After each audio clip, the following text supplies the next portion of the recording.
quero ler com vocês o texto de Ageu, que diz assim, Ageu capítulo 2, versos 3 e depois o verso 9.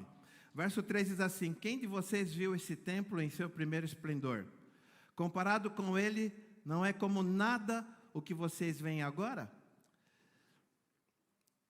E lá no verso 9, a glória desse novo templo será maior do que a do antigo, diz o Senhor dos Exércitos, e nesse lugar estabelecerei a paz, declara o Senhor dos Exércitos. Aleluia! Meus queridos, nesse tempo, Ciro havia, o rei da Pérsia, ele havia permitido que 50.000 judeus voltassem para Jerusalém, sob a liderança do governador Zorobabel. O que acontece aqui é que durante o segundo ano do retorno, que eles estavam exilados, 50.000 voltam do exílio, e quando eles chegam ali, 2 anos depois eles começam a reconstrução, lançar os alicerces do templo, né? E eu quero fazer aqui um paralelo, desse episódio com a nossa vida, porque, veja, eles estavam no exílio, 50.000 são autorizados a voltar, e esses agora começam, 2 anos depois, a reconstrução, lançar os alicerces novamente do templo, mas que havia sido destruído. Mas em algum momento na nossa vida, muitas vezes a gente se sente num período de escassez, de exílio, de dificuldade, de privação. Quantos já se sentiram assim? Dá um sinal com a mão. Só quem fala a verdade, levanta a mão aí. Aleluia. Quantas vezes você já se sentiu assim? E talvez em algum momento, meu amado, em momentos como esse, você começa a tomar providências, Você começa a reconstruir a sua vida, você faz alguns acertos, toma algumas providências. Às vezes falando do contexto de igreja, você vai conversar com o pastor, coloca uma situação ali para você acertar, Você começa a lançar alguns alicerces, certo? Mas, meu amado, quando a gente olha esse episódio bíblico aqui, que está lá em Ageu, a gente vê um momento no qual o povo de Deus, ele teve a oportunidade de retomar sua vida e começar novamente, começar reconstruindo o templo, começar do jeito certo, pensando nas coisas de Deus. E nesse processo de reconstrução, eles estavam indo bem, como a gente começa às vezes a acertar algumas coisas na nossa vida, principalmente em virada de ano, Virada de ano, Não, agora eu vou. As pessoas que cuidam aí do seu esqueleto, que cuidam aí do seu corpo, não, menos picanha o ano que vem, menos torresmo, mais corrida, mais exercícios físicos, mais salada. Quem já fez esse tipo de... Aí, vai levantando a mão, vai aí. Aleluia. Não está errado, irmão. Você tem que fazer aí seus projetos de vida, E para a gente viver enquanto estamos nesse mundo físico, no mundo terreno, a gente precisa estar bem. Como que eu vou viver? Como que eu vou fazer a obra de Deus se eu não estiver bem fisicamente? Se eu não puder me mover, me movimentar, fazer as coisas, manter o fôlego, Eu preciso estar bem. E isso é uma questão de disciplina. Mas nesse processo de reconstrução, de lançar novamente os alicerces, o povo estava animado com isso, mas de repente veio uma oposição. Os samaritanos, que eram um povo ali difícil, contra, sempre em conflito com o povo de Deus, não gostavam dos judeus, não se consideravam igual aos judeus, mas eles fizeram uma forte oposição, e quando eles fizeram essa oposição, o povo de Deus parou com a obra de reconstrução. Na primeira oposição, eles pararam. E a obra ficou parada há 16 anos. E então, nesse ponto, deixa eu te perguntar, qual que é o teu samaritano?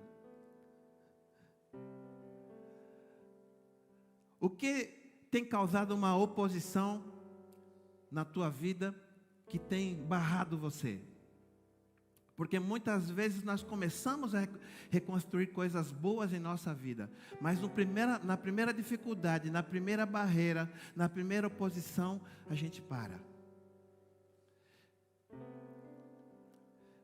Eles estavam indo bem até surgir a primeira dificuldade, e então eles abandonaram aquela obra. E meu amado, deixa eu te dizer uma coisa, quando se abandona uma atividade, você deve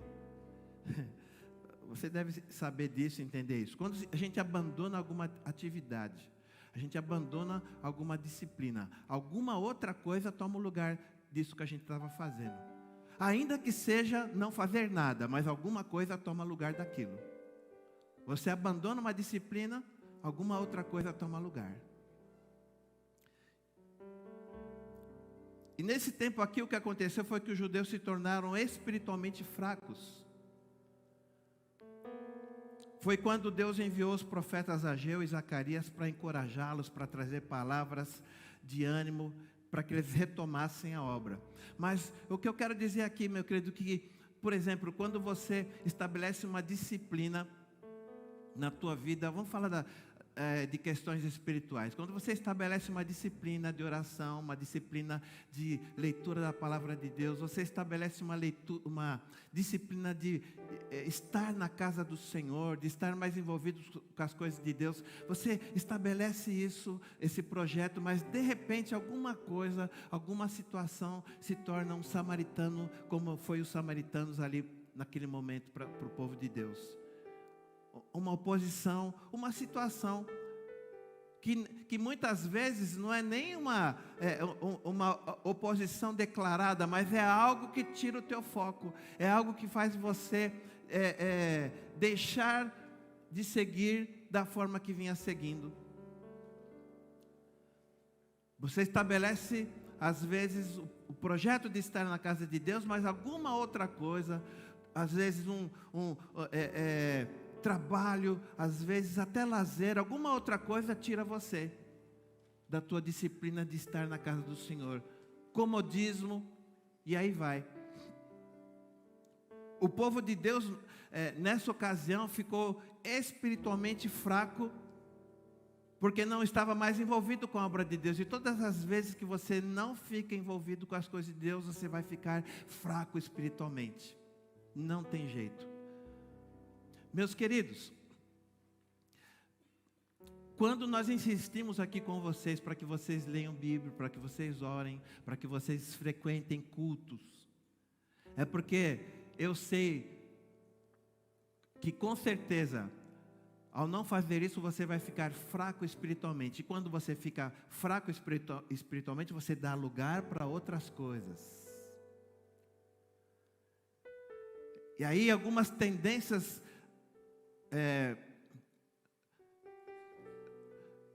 do velho homem começam a renascer, começam a ressurgir. Meu querido, deixa eu te dizer uma coisa, a tua carne não se converte. A carne, como diz Paulo, ela tem que ser dominada.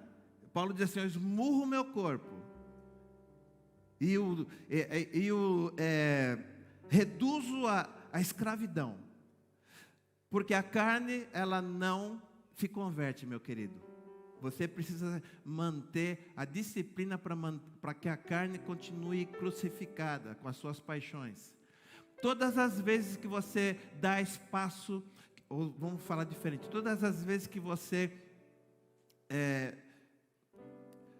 perde a tua disciplina, todas as vezes que você deixa a tua disciplina de oração, de buscar ao Senhor, de estar envolvidos com as coisas dele, a construção da obra, né? E quando a gente fala em construir a obra de Deus, lançar os alicerces do templo, você está tratando também da tua vida, porque hoje você é o templo vivo do Deus vivo, aleluia!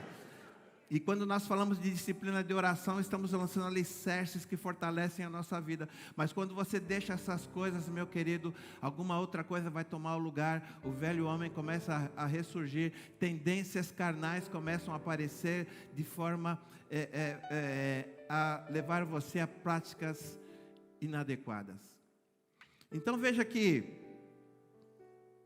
o povo de Deus ficou espiritualmente fraco, porque não estava mais envolvido com a obra de Deus, e não estavam mais, como não havia templo, eles não estavam mais se reunindo para adorar a Deus, porque não havia templo. Então, meu amado, deixa eu perguntar um negócio para você aqui, ó. Quantos de vocês já fizeram maratona de alguma série? Vai levantar a mão, ó. Aí, ó, vixe, ó. Pelo menos 60% aqui já levantou a mão. Não é pecado você assistir filme, não. Você já maratonou alguma série aí de TV? Alguma série legal? Quem não? Já, Renan? Já? Ixi.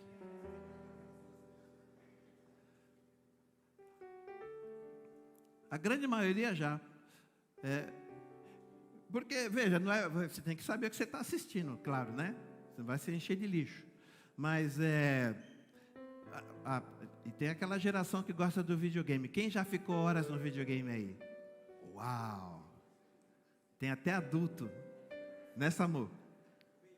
Vendeu, né? Vendeu, aleluia. E outra coisa. Quando você era do mundão, quem varou a noite embalada aí? Levanta a mão. Ô, irmão. Olha, quantos aí.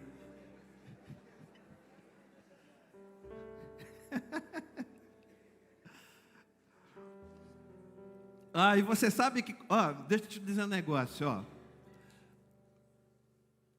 Na verdade, né, por exemplo, maratonar com séries, videogame, balada, tudo isso você tem uma disposição, ou tinha, né, quando era do mundo, uma disposição, você varava a noite, uau, né, no outro dia, não importa, você varou a noite fazendo o que você queria. Sabe por que você tinha força para isso? Porque isso tem a ver com a carne, e a carne é forte. Para as coisas da carne, você fica forte, meu querido. Mas para as coisas do Espírito, a carne é fraca.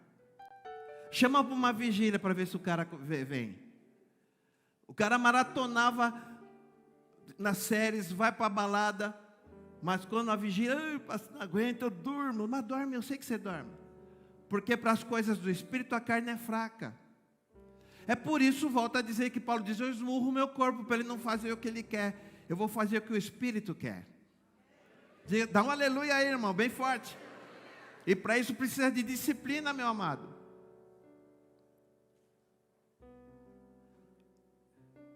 Você precisa, e tem um detalhe, você não tem que ler a Bíblia só porque você está adorando, você gosta. Eu tenho prazer na palavra de Deus, mas eu quero te dizer que você tem que ler a palavra de Deus como disciplina. Você tem que ter um tempo de oração, irmãos, por disciplina, porque é uma disciplina que vai fortalecer a tua vida espiritual, aleluia. É uma disciplina necessária. Você tem que estabelecer disciplina. Você tem que ter disciplina de estar na casa de Deus. Quantas vezes as pessoas chegam no domingo de manhã, num frio aí intenso, a pessoa com preguiça, não vou, já arruma uma desculpa.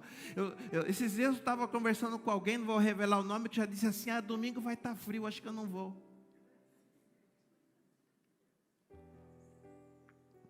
Mas quando você tem disciplina, você levanta e diz assim, alegrei-me quando me disseram, vamos à casa do Senhor, aleluia. Porque quando você chega aqui, não é bom estar aqui, meu amado, dá um glória a Deus aí. Olha onde Deus te trouxe. Num lugar abençoado, onde o Espírito Santo se move. Enquanto nós estamos reunidos aqui, o poder de Deus se processa nesse lugar, meu amado. Então veja que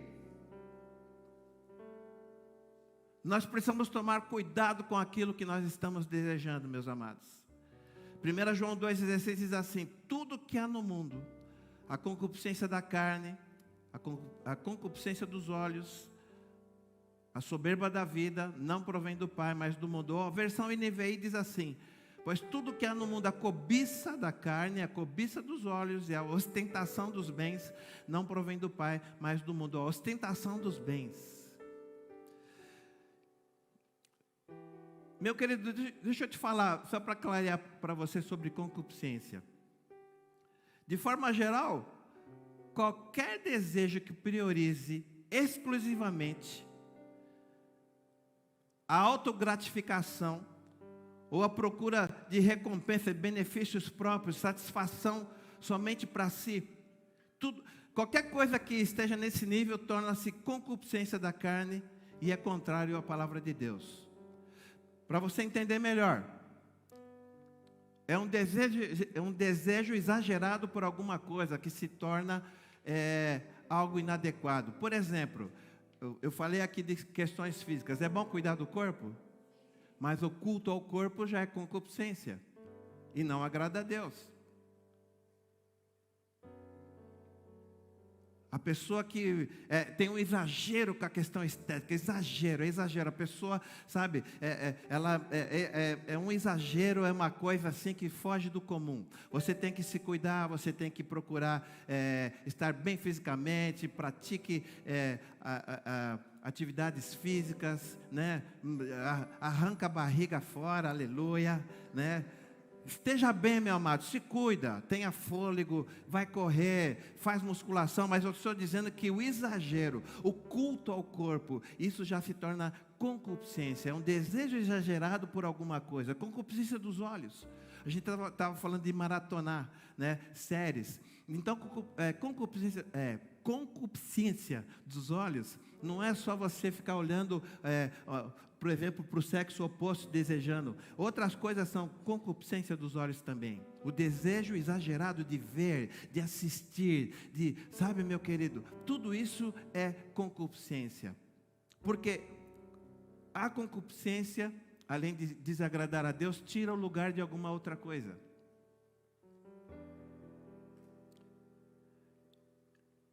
Então, meus amados, nós precisamos entender que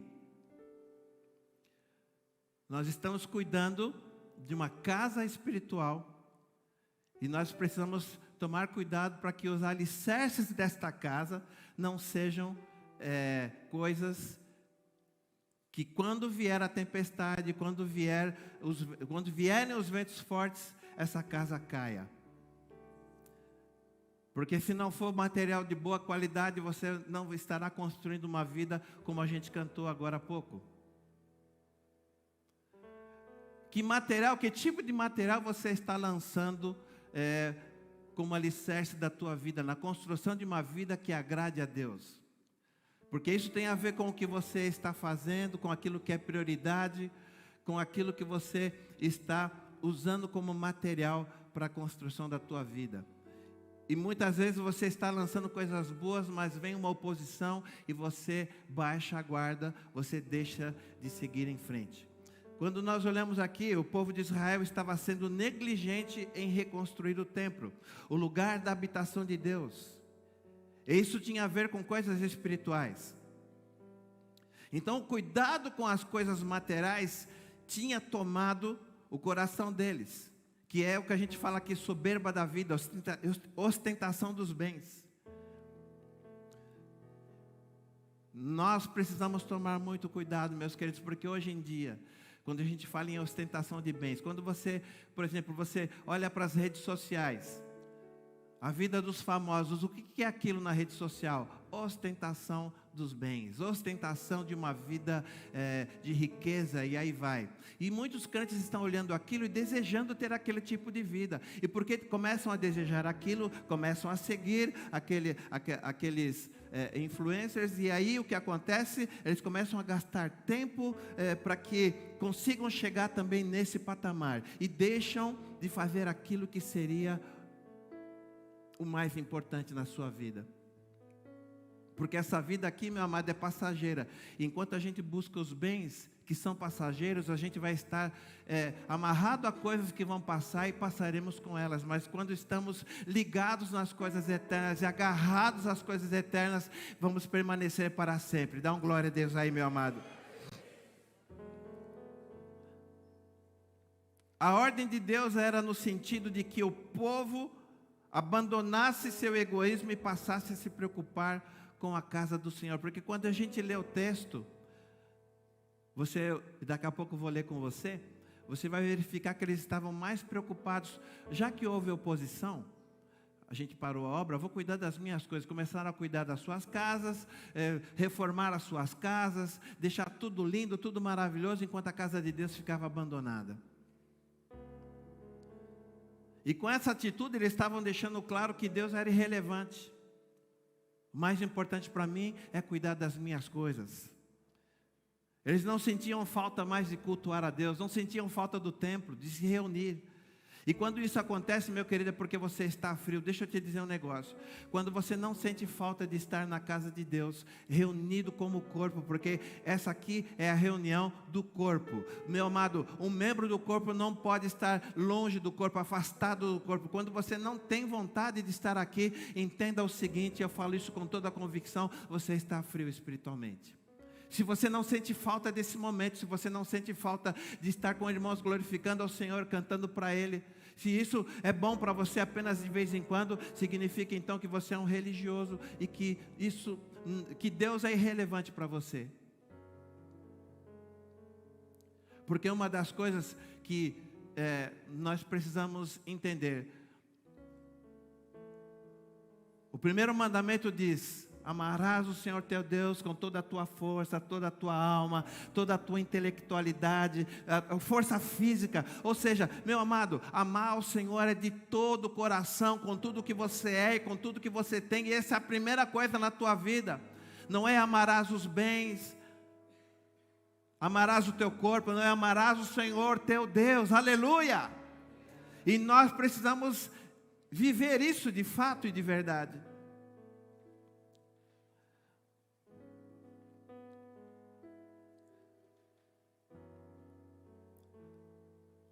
Eles não sentiam mais falta da presença do Senhor, de estar no lugar onde Deus era adorado. Em Ageu 1, no verso 4, o texto diz assim: acaso é tempo de vocês morarem em casas de fino acabamento, enquanto a minha casa continua destruída? Porque muitas vezes, meu amado, alguém passa algum tempo no cativeiro, numa dificuldade, no deserto, como eu falei aqui no início, numa escassez, passa por uma enfermidade, mas quando termina esse tempo, o que acontece? A pessoa baixa a guarda. Quando acaba esse tempo de escassez e se tem uma nova oportunidade de fazer as coisas do jeito certo, a pessoa baixa a guarda. Sabe o que acontecia com o povo de Israel na antiguidade? Era desse jeito. Quando a coisa apertava, eles buscavam a Deus. Quando Deus vinha e trazia, levantava alguém para destruir o inimigo, para trazer o povo de volta, o que acontecia é que eles baixavam a guarda e de repente começavam a adorar outros deuses. Essa é a história do povo de Israel. Quantas vezes, quantos reis? Os judeus que voltaram do cativeiro, eles estavam tão ocupados com os próprios interesses, que passaram a negligenciar aquilo que era a obra de Deus. As suas casas estavam revestidas de madeira, de cedro, e o templo permanecia em ruínas. Então o profeta Ageu se levanta e começa a mostrar que a obra de Deus deve ter prioridade. Meu amado, esta manhã eu quero dizer para você o seguinte: a obra de Deus deve ter prioridade na tua vida. A presença de Deus deve ter prioridade na tua vida. As coisas espirituais devem ter prioridade na tua vida. E enquanto você serve ao Senhor, como diz a palavra de Deus, e como diz o Senhor, faça essas coisas sem deixar as outras. Mas coloca a ordem, coloca a prioridade. Ordem é priorização, meu querido. O que deve estar em primeiro lugar na tua vida? Porque se você tiver prioridade, se você, por exemplo, se você coloca como prioridade estar na casa de Deus, qualquer outra coisa fica em segundo plano. Por exemplo, quando alguém diz assim, eu vou na tua casa no domingo de manhã, você fala, olha, vai à tarde, porque de manhã eu tenho um compromisso. Dá aleluia aí, meu irmão. Amém? Quando alguém diz para você, vou na tua casa quarta-feira à noite, a quarta-feira à noite eu tenho compromisso. Você está entendendo, meu amado? Quando a gente estabelece prioridade, fica tudo mais fácil.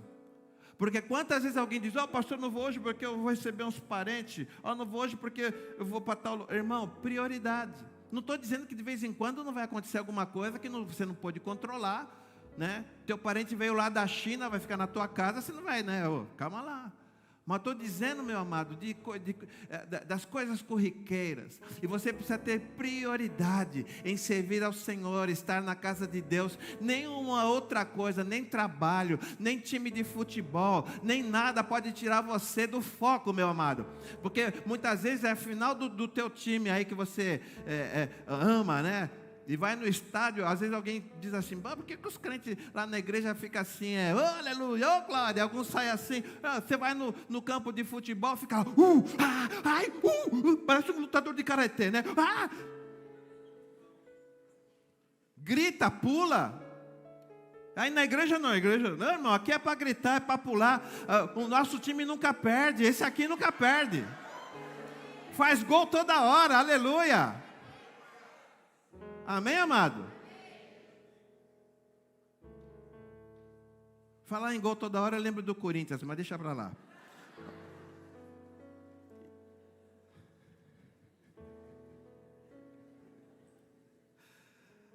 Não perca o foco, irmão, diga aleluia. Sabe, meu amado, o reino de Deus e a causa de Cristo precisam ter prioridade na nossa vida, aleluia. Jesus era tão zeloso com as coisas de Deus, que nós lemos o texto de João 2,17, né? Um momento que os discípulos lembraram do que estava escrito, por conta da atitude de Jesus, eles lembraram do texto que diz, o zelo da tua casa me devorará. Sabe, zelo pela casa do Senhor, zelo pelas coisas de Deus. Sabe, meus queridos, nós estamos falando de zelo. Pode atender, pastor Álvaro.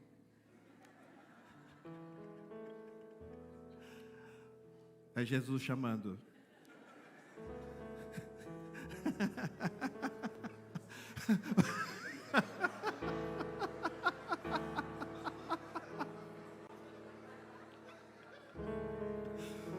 Irmãos, o pastor Álvaro disse assim,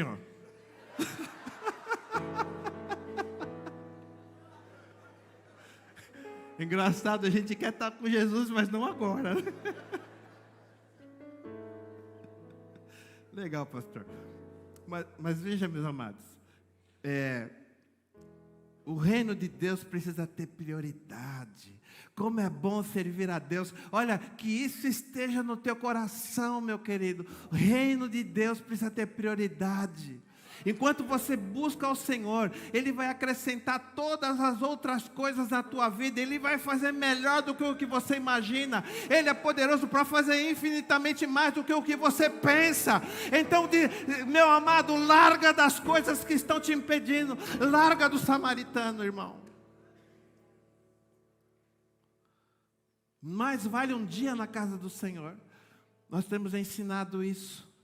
É o que a Bíblia nos fala. O outro texto diz aqui, disse Jesus, a minha comida é fazer a vontade daquele que me enviou e concluir a sua obra. Concluir a sua obra. Sabe, o povo de Deus parou a obra.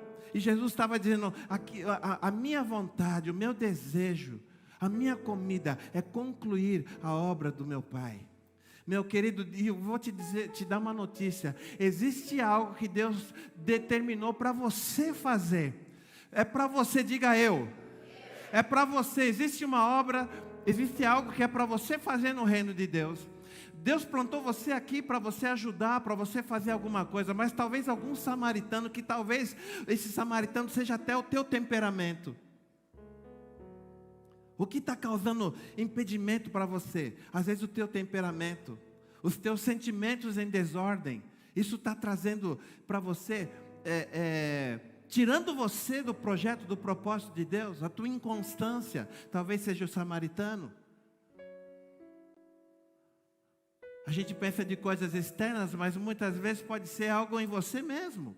Algo que você precisa vencer, algo que você precisa dizer: eu esmurro o meu corpo e eu não vou permitir mais isso na minha vida. Dá um glória a Deus, meu querido, aleluia. Olha só, João 6,18, pois desci, 6,18 diz assim: pois desci do céu, não para fazer a minha vontade, mas para fazer a vontade daquele que me enviou. Existe algo que Deus determinou para você fazer, e meu querido, você só estará completo quando você estiver fazendo aquilo que Deus escreveu lá na eternidade. Um projeto, um propósito para a tua vida. Você não está aqui à toa. O pastor Samuel pregou nessa última quarta-feira, de onde vim, porque eu estou aqui, para onde vou. Como que é o mineirês? De onde que eu sou? Onde que eu estou, para onde que eu vou. Oxa. Irmão, você tem que saber por que você está aqui. Você não está aqui só para ter carros e cavalos e ter um corpo escultural. Você não está aqui só para isso, meu amado. Você está aqui com um projeto que fala a respeito da eternidade. Aleluia! Muitas pessoas estão agarradas às coisas e deixam do que é principal, e por conta disso perdem a bênção. Deixa eu te falar sobre isso.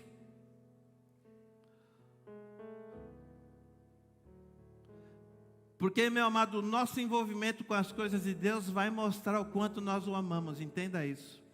O nosso envolvimento, e não é, sabe, como pregou aqui na terça-feira o pastor Jefferson Campos. Muitas vezes a gente está pregando a palavra e alguém está aí na plateia dizendo assim: nossa, aquele irmão deve estar torcendo no banco ali. Deve estar todo torto no banco, Deus está falando com ele. Não, Deus está falando com você, irmão, nessa manhã. Diga aleluia. A palavra é para todo mundo. Diga, é para mim essa palavra, diga. Aleluia. A palavra é para todos nós, inclusive para mim. Sabe, meu querido, o nosso envolvimento com as coisas de Deus vai mostrar o quanto nós o amamos. Não adianta você dizer: eu amo ao Senhor, mas... Sabe, querido, com Deus tem que ser incondicional. Eu amo ao Senhor e ponto. Eu estou pronto para tudo que for, tudo que vier a mão para fazer, eu vou fazer com o melhor das minhas forças, para o meu Deus que já fez tudo por mim. Ele já me deu o melhor, Ele já me deu a eternidade, aleluia! Ele já te deu tudo, meu querido. É tempo de sair do comodismo. Eu estava falando do Guto aqui, de vez em quando eu pego alguém para honrar, né? Gosto de honrar as pessoas. E estava falando do Guto aqui, porque tem uma característica no Guto que é o seguinte: ele não vem quando ele não pode. Se ele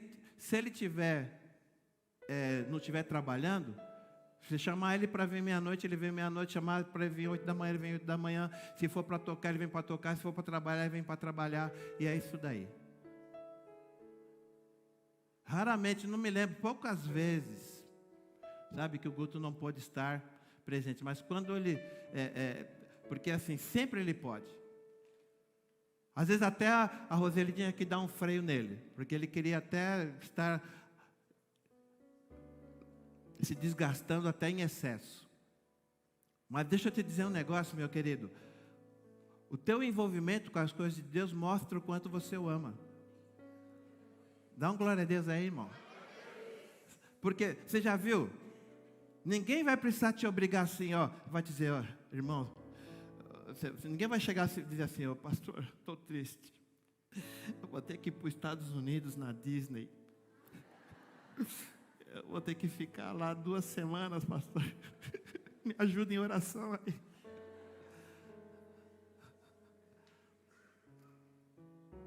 Porque você tem prazer nisso, você vai vibrar, você vai ficar lá todo feliz, vai postar toda hora, vai falar: nossa, viagem dos sonhos.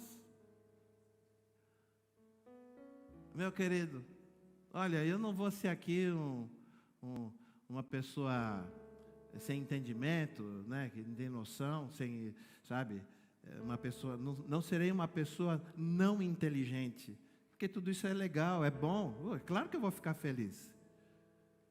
Mas eu quero te dizer, querido, que se você entende o Deus que você tem, a tua alegria em estar aqui tem que superar todas as outras coisas.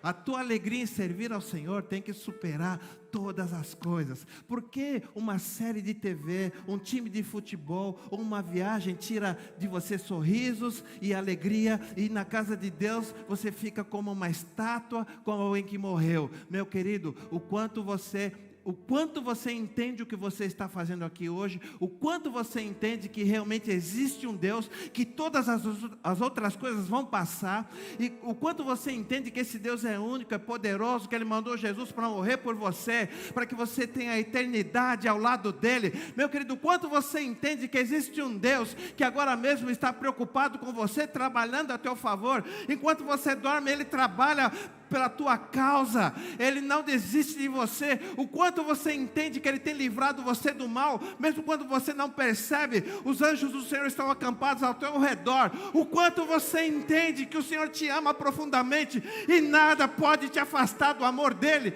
nem altura, nem profundidade, nem largura, nem no céu ou na terra, nada pode te afastar do amor dEle. O quanto você entende isso?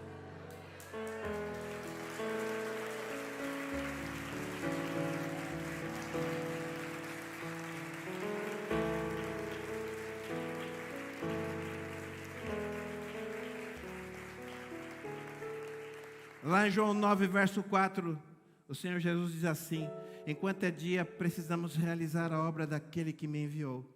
A noite se aproxima quando ninguém pode trabalhar.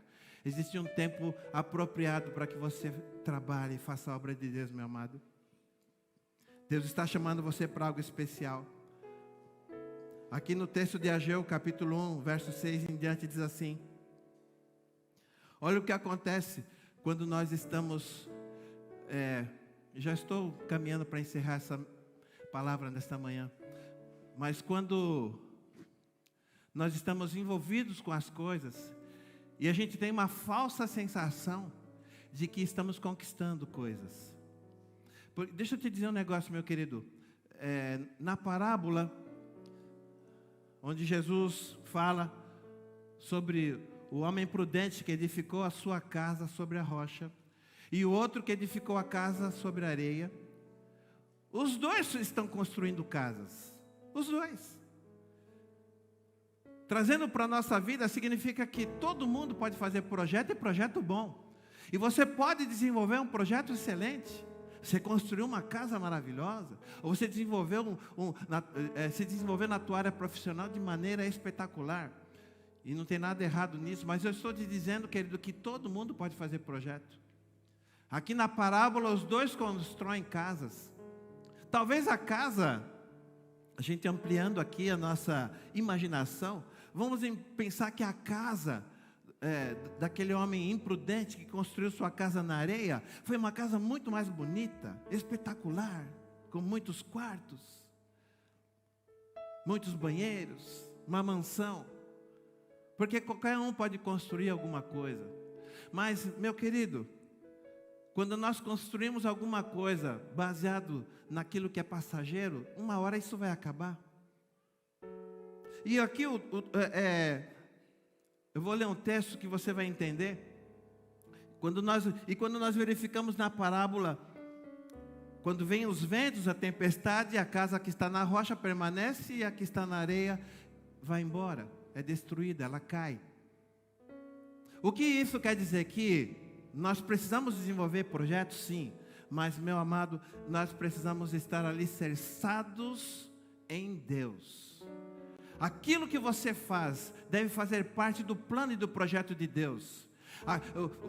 Porque veja, se o Senhor governa a nossa vida, você sabe que Deus embutiu em você dons e talentos. Ele embutiu em você um talento específico para você atuar no mundo natural. Deus atuou em você. Ele embutiu em você habilidades para ser um bom médico, habilidades para ser um bom dentista, um engenheiro,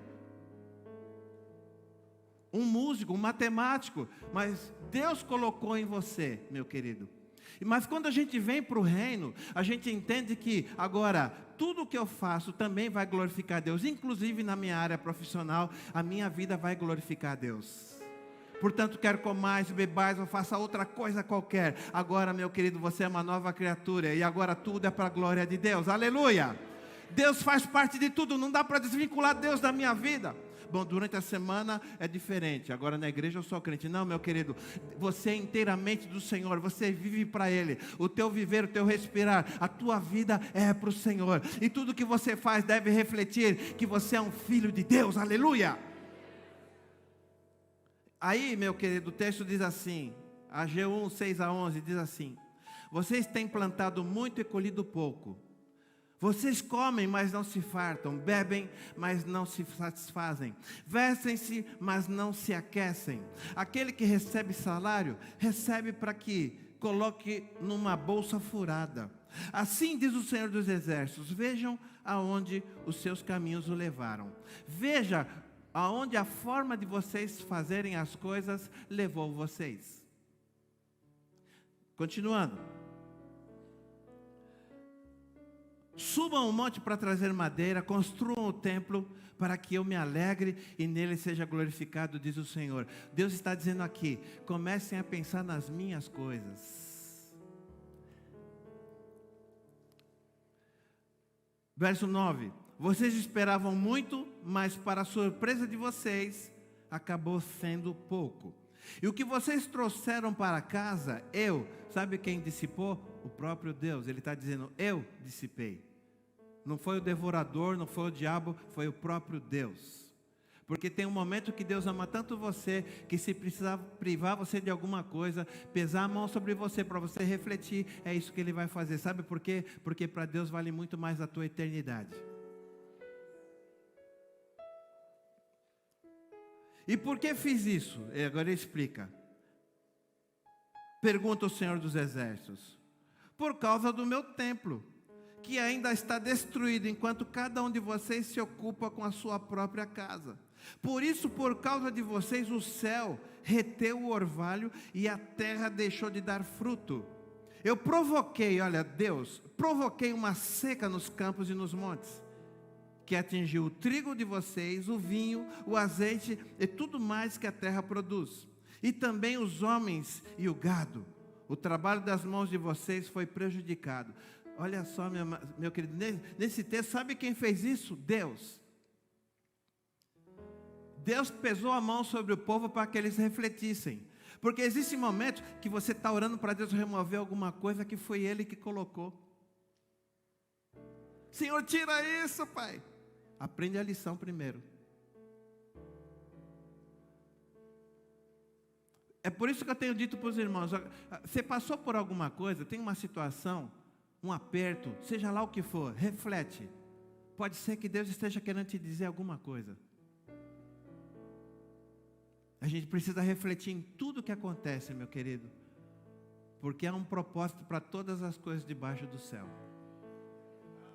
Amém, amado? Reflita. E aí, o povo de Deus havia perdido a bênção porque estava vivendo apenas em função dos seus interesses. Meu amado, todas as vezes que você perde o interesse pelas coisas de Deus, inevitavelmente vai haver um declínio das bênçãos. Você viu o que está escrito aqui em Ageu? Eles estavam trabalhando muito, ganhando muito, mas é como se tivesse saco furado. Nunca estava bom, nunca era o suficiente. Estavam semeando muito, mesmo assim a colheita era pouca. Meu amado, quantas vezes você está tão envolvido com tantas coisas, correndo para lá e para cá, deixa a casa de Deus porque precisa trabalhar, deixa as atividades do reino de Deus porque precisa trabalhar. Eu posso trabalhar muito e eu posso vir na igreja pouco. Meu querido, todas as vezes que você faz isso, a tua casa está sendo construída na areia, os teus projetos estão na areia. Agora, quando a gente busca a Deus em primeiro lugar, a gente prioriza o reino de Deus e as coisas do reino de Deus, a casa, o templo, aquilo que é reino do Senhor, meu querido, todas as vezes que você faz isso, haverá bênção da parte de Deus, haverá prosperidade, haverá proteção, haverá boa colheita, aleluia. É um princípio. E aí, a lição está sendo ensinada e nos diz que nós precisamos estar envolvidos com as coisas de Deus, tanto no nosso lar, quanto na igreja ou fora da igreja, precisamos estar envolvidos com as coisas de Deus. Em todo tempo, meus amados, nós devemos servir bem ao Senhor, mas eu quero te dar um alerta, principalmente no momento em que as coisas vão muito bem, você deveria estar mais envolvido com as coisas de Deus, porque muitas pessoas só começam a pensar nas coisas de Deus quando as coisas estão ruins. Mas quando as coisas vão muito bem, mais do que nunca se deveria glorificar a Deus. Se as coisas ficarem ruins, mesmo assim você continua servindo ao Senhor, porque Ele é Deus, Ele sabe todas as coisas, e Ele guarda você, Ele te protege. E meu amado Paulo disse assim, eu aprendi a viver na fartura, na dificuldade, na escassez, eu aprendi a viver em todo tempo, de todo jeito. Eu entendo o seguinte, eu posso todas as coisas naquele que me fortalece. Amém, meu amado? Quem está entendendo, dá um glória a Deus aí. Sabe, querido, aqui, quando o povo ouve a voz do Senhor, o texto diz aqui no verso 12, Zorobabel, filho de Sealtiel,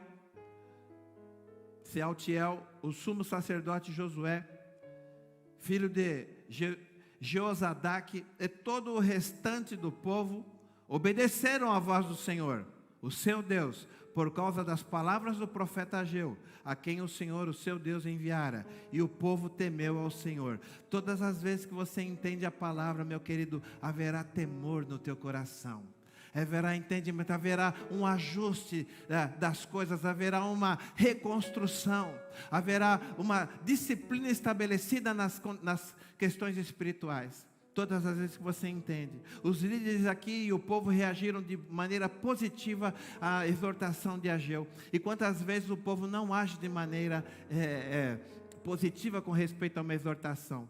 Você já viu o irmão, aquele irmão, eu não sei se você conhece ou até se você é assim. Está tudo bem enquanto o pastor não lhe dá uma exortação. Porque veja que meus amados, eu já disse isso em outras ocasiões, mas na minha vida, eu sempre respeitei muito os meus pastores, e para mim era muito importante, e eu considerava aquilo que eles falavam, atuava com muito respeito, e eu tinha até um certo temor de lidar com os meus líderes, porque hoje em dia as coisas estão banalizadas, e muitas vezes os crentes não são mais ovelhas, porque a ovelha ouve a voz do pastor, mas hoje em dia muitos crentes, graças a Deus não é o teu caso, diga aleluia, mas muitos crentes são assim, irmão. Sabia que tem muito crente que não gosta de ser exortado, de ser orientado pelo seu pastor. O pastor não pode falar nada com ele. Se o pastor percebeu alguma coisa, não pode lhe dar um conselho e chamá-lo no gabinete e dizer, olha, eu estou vendo isso e você precisa tomar cuidado com isso na tua vida, na tua família. Não pode, porque se o pastor fizer isso, o crente vai embora da igreja. Ainda bem que não é o teu caso. Diga assim, eu não sou assim. Aleluia. E aí o que acontece aqui, meu amado? O texto diz assim,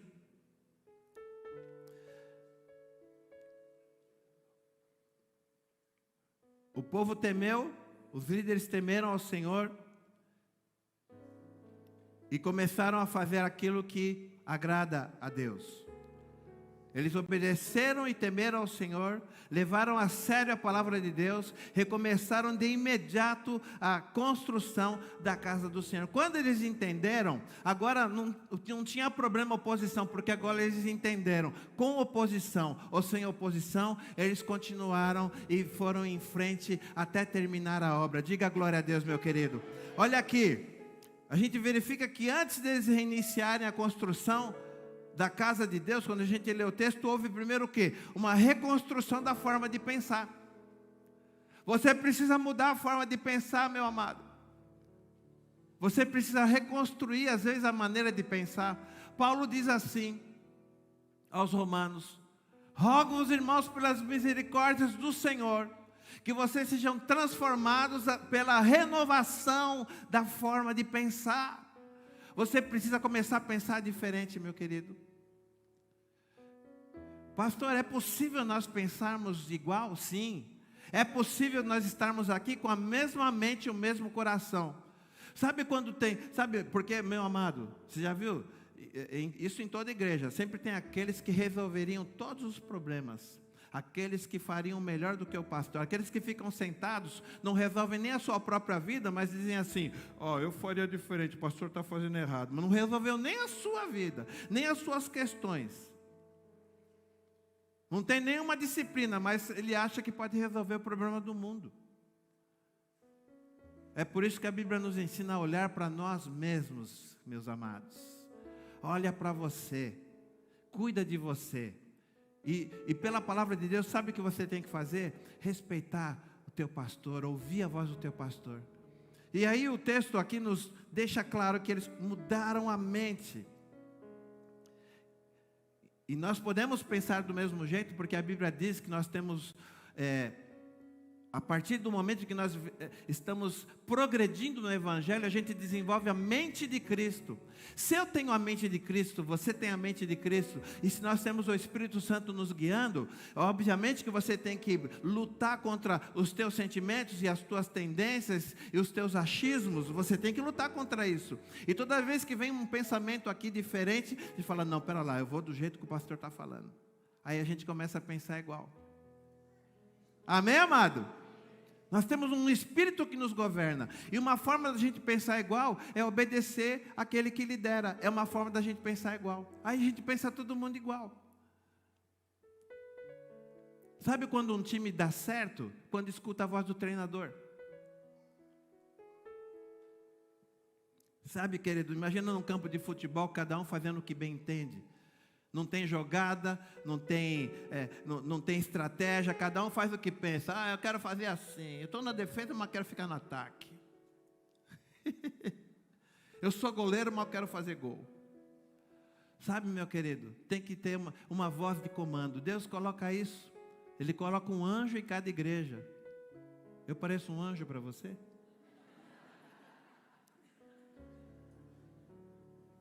Sabe, meu querido, já terminando, Pois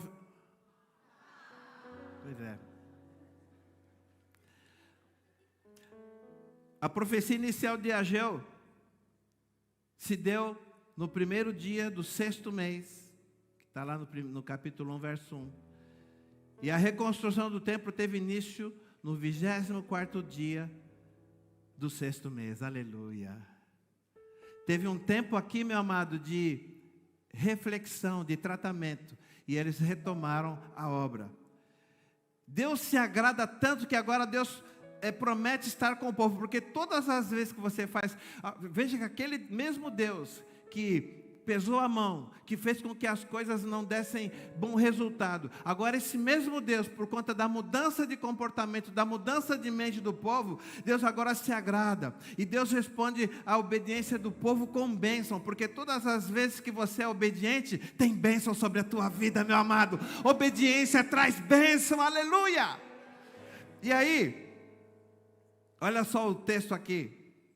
Então Ageu, o mensageiro do Senhor, trouxe esta mensagem do Senhor para o povo: eu estou com vocês, declara o Senhor. Agora eu estou com vocês, aleluia. Eles adequaram a mente do Senhor, priorizaram aquilo que Deus desejava, e agora a bênção do Senhor estava com eles. Meu amado, isso é maravilhoso. E aí, lá em Zacarias 4, no verso 9, falando sobre esse momento, Zacarias menciona que o Senhor, que Deus fortaleceu a decisão deles e ajudou que eles levassem a obra adiante. Olha que coisa maravilhosa aqui. Olha só que coisa tremenda. Você decidiu do jeito certo e você agradou a Deus. Aí sabe o que o texto está dizendo aqui? que Deus fortaleceu a decisão deles. Eles decidiram fazer a coisa certa e Deus veio e deu um carimbo neles que eles ficam, nossa, mas eu estou muito empenhado agora. Deus fortaleceu a decisão. Quando você se empenha, quando você decide fazer do jeito certo, o Espírito Santo vai fortalecer esse desejo no teu coração, meu amado, porque Ele vai operar em você o querer e o realizar. Aleluia! Quando você decide fazer certo, Deus te fortalece. Dá um glória a Deus aí, amado. Aleluia! E olha só, fortaleceu a decisão e ajudou eles a levar a obra adiante. Eles foram até o final porque Deus estava com eles. Meu querido, tem algo que Deus deseja fazer através de você. E quando você decidir fazer do jeito certo, o Senhor vai te fortalecer e você vai chegar lá no final. Toda vez que houver obediência, haverá uma ação favorável de Deus a nosso favor. Meu querido, se as coisas parecem que você faz e não chega lá, deixa eu te dizer, quando você fizer do jeito que Deus espera, quando você fizer do jeito que agrada ao Senhor, Ele vai fortalecer a tua decisão, Ele vai te ajudar a chegar lá, Ele mesmo vai remover os obstáculos, vai remover as dificuldades, Ele vai te dar vitória completa sobre toda e qualquer oposição, porque você está fazendo aquilo que lhe agrada, você está obedecendo ao Senhor, Ele mesmo vai à frente. Ageu 2, verso 7 está escrito assim: farei tremer todas as nações que trarão para cá os seus tesouros e encherei esse templo de glória, diz o Senhor dos exércitos. Meu amado, e a glória desse segundo templo foi maior. Sabe por quê? Porque nesse segundo templo, que não era tão exuberante quanto o templo de Salomão, mas sabe o que aconteceu nesse segundo templo? O ministério de Jesus foi ali, dos discípulos foi ali, porque, meu amado, não importa a beleza, o tamanho, a estrutura, meu querido, o que importa é que Deus esteja no negócio. Aleluia! Então, meu amado, a mensagem desta manhã é para te encorajar a fazer a obra do Senhor, a estar envolvido com as coisas de Deus. A palavra desta manhã é para te encorajar a ser um crente melhor. Amém? Quem quer ser um crente melhor aí? Aleluia. O próprio Deus estará com você para garantir o cumprimento de todas as promessas. O próprio Deus. Tem promessa de Deus para você, meu amado. Olha aqui, ó.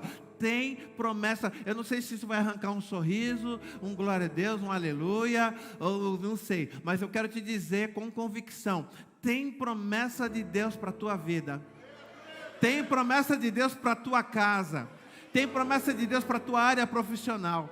Tem promessa de Deus para a tua área familiar. Tem promessa de Deus para a tua vida afetiva. Tem promessa de Deus para os teus filhos. Tem promessa de Deus para você, meu amado. Aleluia. Aleluia.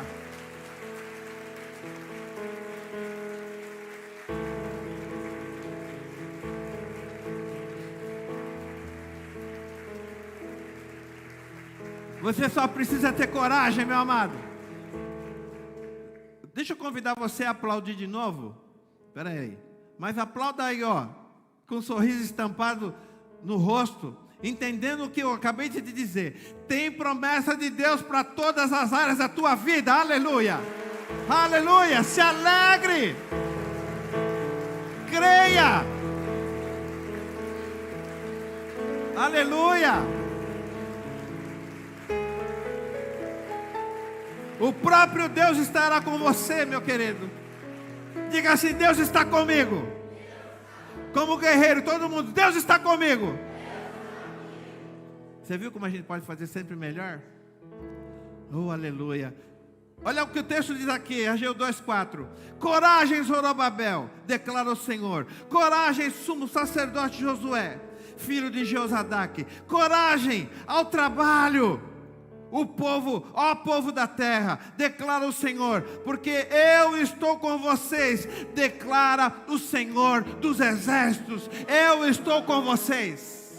Coragem, só precisa ter coragem, meu amado. O texto diz aqui, olha, coragem, Zorobabel, coragem, sumo sacerdote Josué, filho de Josadaque. Deus, ele nomeia, ele deixa claro de quem é, de que família que é. Ele chama bem assim, ó, coragem, Álvaro Becaro. Coragem, Fernando Silveira. Aleluia. Coragem. Ele está dizendo coragem. Meu amado, o Senhor está chamando você pelo teu nome, está dizendo coragem, coragem, coragem Márcio, coragem Nivaldo, coragem Elias, coragem Jorge, coragem Felipe, coragem Alexandre, coragem, coragem, coragem, aleluia, eu serei com vocês.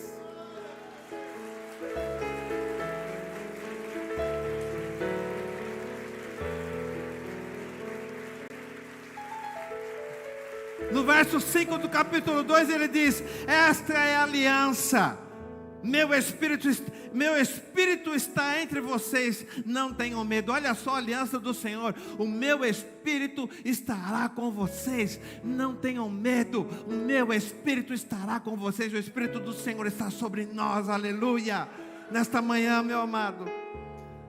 E lá no verso 9 ele diz assim: e a glória do último templo será maior do que a do primeiro, por causa, meu amado, olha só, a glória deste novo templo será maior do que a do antigo, diz o Senhor dos Exércitos, e nesse lugar estabelecerei a paz, declara o Senhor dos Exércitos. Meu amado, tem glória sobre a tua vida, e ela vem com paz, ela vem com segurança, ela vem, querido, com tranquilidade. É a paz do Senhor que excede o entendimento. É a glória da segunda casa, meu querido, maior do que a primeira. A segunda casa significa uma segunda oportunidade para você viver os projetos de Deus. O Senhor está querendo te dar glória da segunda casa, meu querido, aleluia. Que você possa viver isso.